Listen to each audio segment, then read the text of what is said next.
ওয়াসাল্লামকে সৃষ্টি করেছেন। সুবহানাল্লাহ।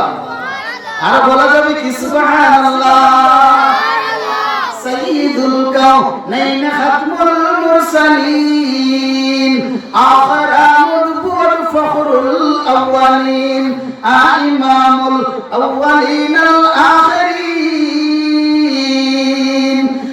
ইমামুল আউয়ালিন আল আখিরিন শুকরগুজার রাহমাতাল লিল আলামিন। আমাদের নবী আল্লাহ পাক রব্বুল আলামিন কত শান কত মান দিয়েছেন। আমার নবী পৃথিবীর শুরু, আমার নবী পৃথিবীর শেষ। এবং রহমতের নবী আল্লাহ পাক রব্বুল আলামিন প্রেরণ করেছেন, যেই নবীর সাথে কোনো নবীর তুলনা হতে পারে না, কোনো রাসূলের তুলনা হতে পারে না, কোনো সাহাবীর তুলনা হতে পারে না, কোনো মানুষের তুলনা হতে পারে না। আমার আল্লাহ এত সুন্দর করে আল্লাহর হাবিবকে বানিয়েছেন।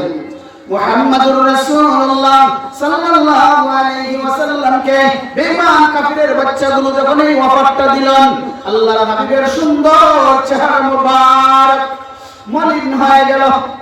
আল্লাহর হাবিব মন গড়া কোনো কথা বলেন না। ইউহা